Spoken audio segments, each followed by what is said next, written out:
SCP-1689 Bag of Holding Potatoes. Object Class Safe. Special Containment Procedures.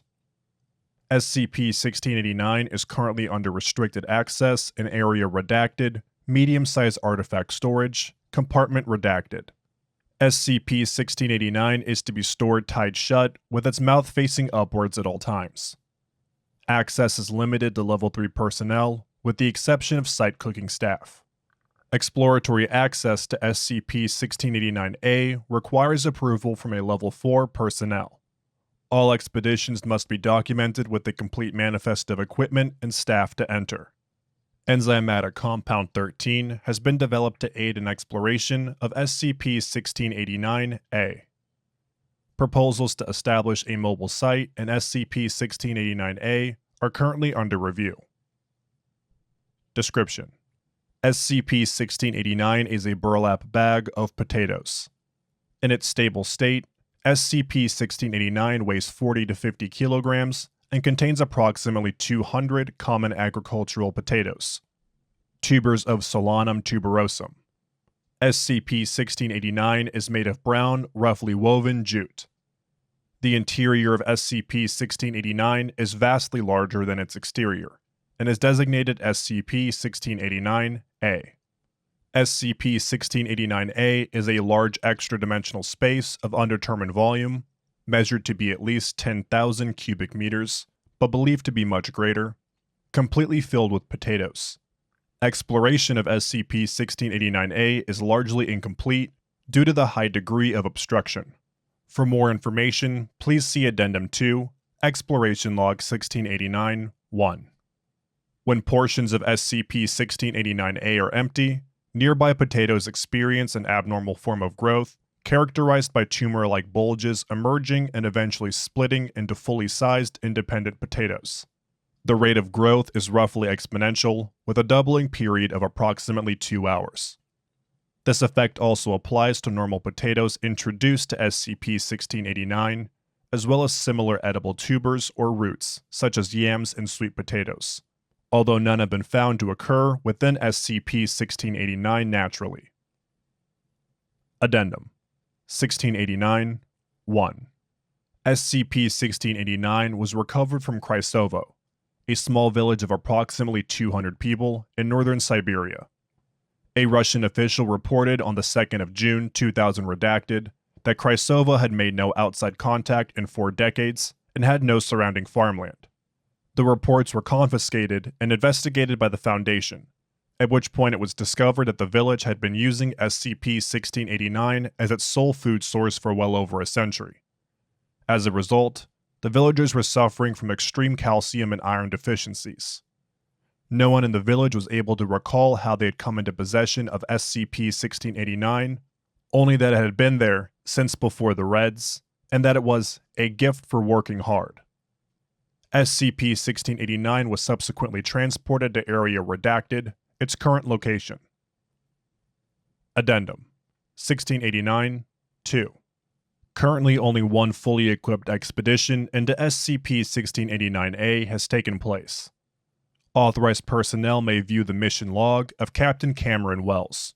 Exploration Log 1689-1 Opening Statement: Exploratory Mission 1689-1 was scheduled for 8th of August 2000 redacted, with an exploration team of 4 led by Captain Cameron Wells. The team was informed of their upcoming assignment on the 2nd of August 2000 redacted. For more information, see Document Mission 1689-1 Equipment Manifest. Mission Log: Captain Wells. Day -6. They told me today that I was going to be leading Frederick, Carlene, and Xander into a sack of potatoes. Okay. Apparently it's bigger on the inside, or it's a pocket dimension, or it's a portal or something, to somewhere full of potatoes. At this point, nothing surprises me. Oh, and this is supposed to be an official log, so I'm supposed to call them Agents Merrill, Ozuls, and Peterson, but no one checks these, so I fucking won't. Mission Log: Captain Wells. Day -1. They gave us the rest of our gear and got us ready for tomorrow. The plan is to be in there by noon. Labs produce this really cool liquid for us to use. It's some kind of acid or enzyme that dissolves the potatoes into a starchy paste. It mostly drains away, but then some of it sort of hardens to make this nice tunnel sealing.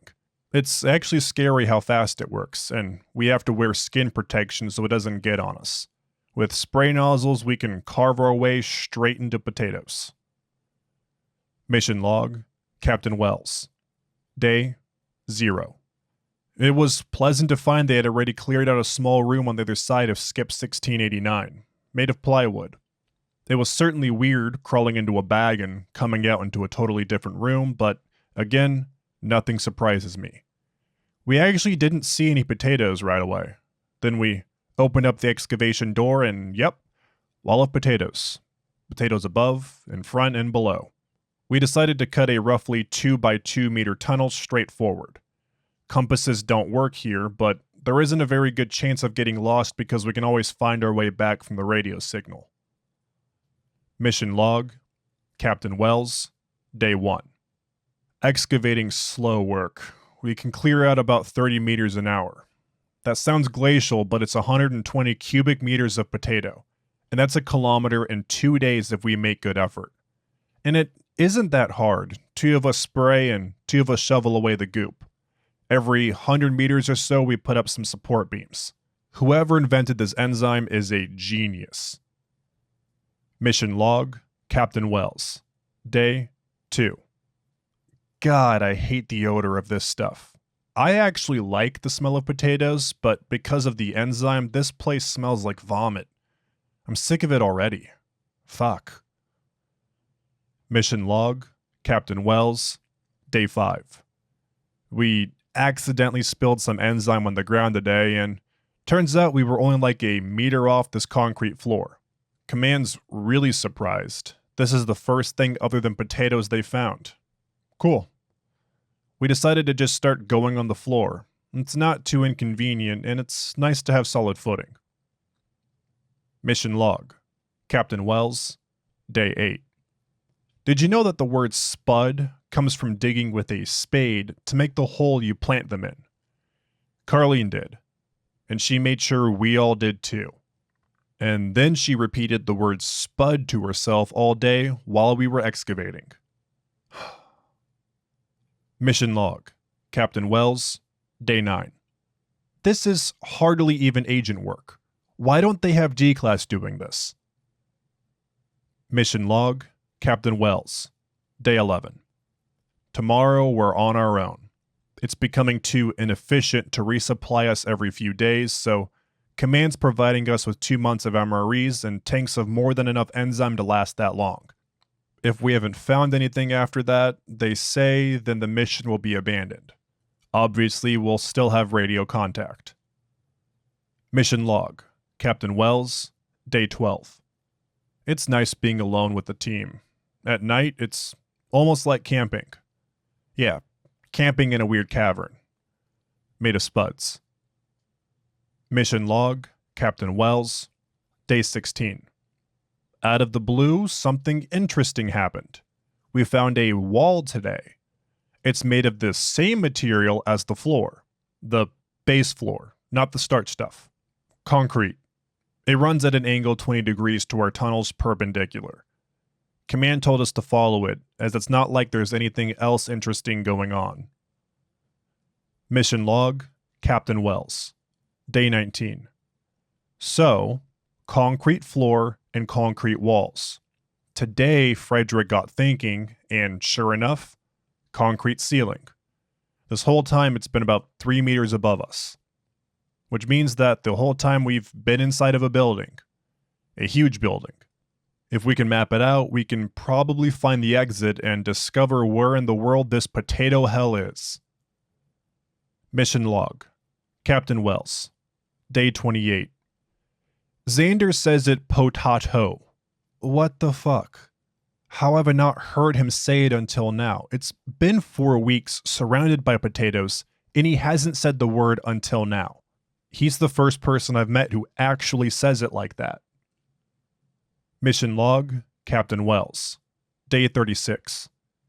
It's been longer since we started following the wall than from the wall to the start. Xander thinks it isn't going anywhere, but Frederick wanted to press on.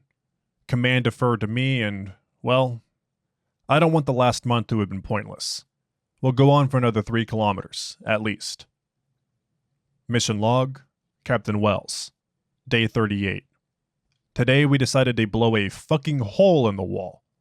Carlene had charges in her pack, God knows why, so why not? The wall isn't going anywhere. We all stood clear and blasted it. It took a long time to clear all the mashed potatoes away, but we sure enough created a 3-meter hole. Guess what was on the other side? Potatoes. Mission log, Captain Wells. Day 39.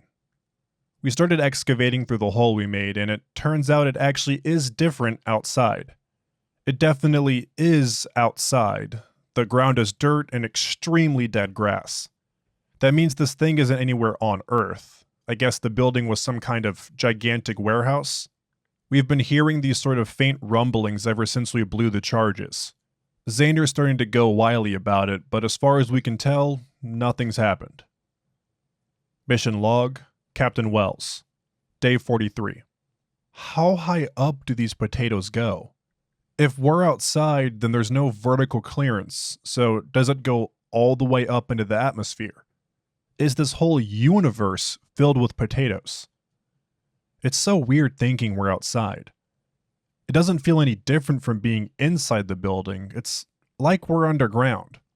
Well, I guess we are, it's just the ground is made of potatoes. Mission log, Captain Wells. Day 44.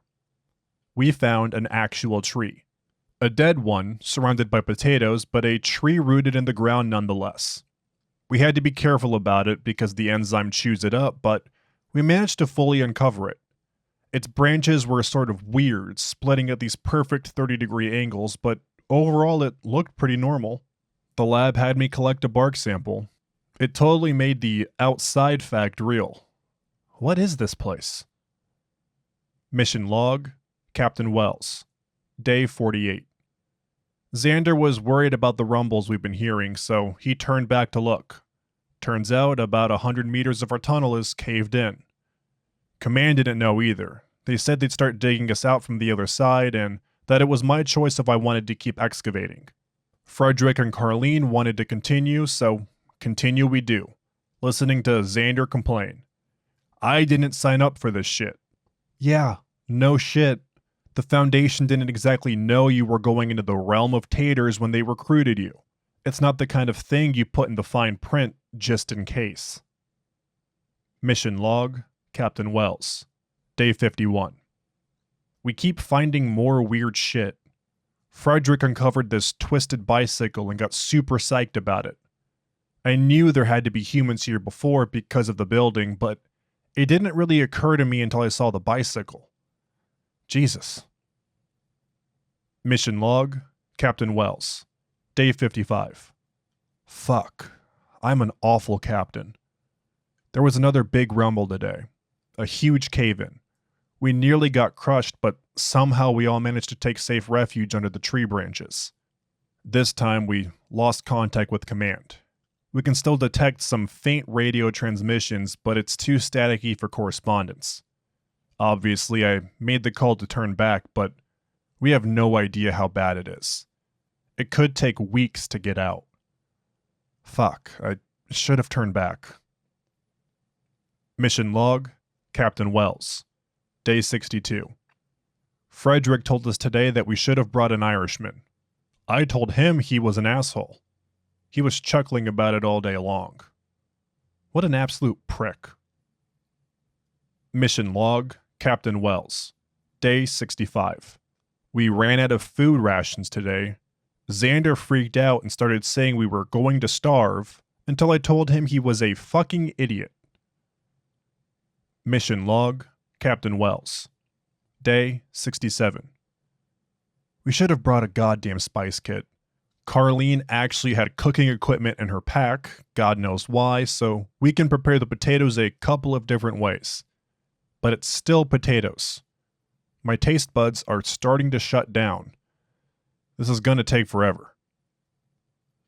Mission log, Captain Wells. Day 68. It's too hard to clear out the original tunnels we made. It'll be quicker to just cut straight to the bag anyways. Tomorrow, I'll tell my team to just start carving a new tunnel. Mission log, Captain Wells. Day 69. Fuck. We ran out of enzyme today. Sure, I noticed the supply was dwindling, but it didn't really work to ration it, so we just kept using it like normal, and now we're out. Okay, so the good news is that we were inside the building when it happened. That means we can shovel our way out as there is a ceiling. It's 5 meters from top to bottom, and I can't imagine we could make a tunnel any narrower than 1.5 meters. That's going to be slow, but we should get there. The real digging problem is space. Where are we going to dump the potatoes? The best we can do is about 5 meters behind us, so we have a little bubble of space that we sort of move through the building. This is going to take a long time, but I'm honestly not sure what we'll run out of first. Food is covered, and they've actually got enough water in them. The oxygen is starting to get stale though. I don't know how much is able to fit in the cracks between the potatoes. I don't even know what to do for morale. I've told everyone the command is probably digging from the other side and is going to find us, but they're all depressed. This was supposed to be a 65-day mission, max. Frederick made a joke about the word tuber. I don't remember exactly what, it was stupid anyways. Mission log, Captain Wells. Day 70. Maybe it's because we were just melting them, but there's something none of us noticed before. The potatoes are real ugly looking. They've got these bulges which sort of wiggle and grow slowly. Absolutely disgusting, and they're our only meal.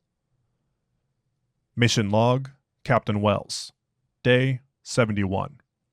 I hate the smell of potatoes. I'd have the vomit back just for the smell. Fuck. Mission log, Captain Wells. Day 72. It's fucking smaller.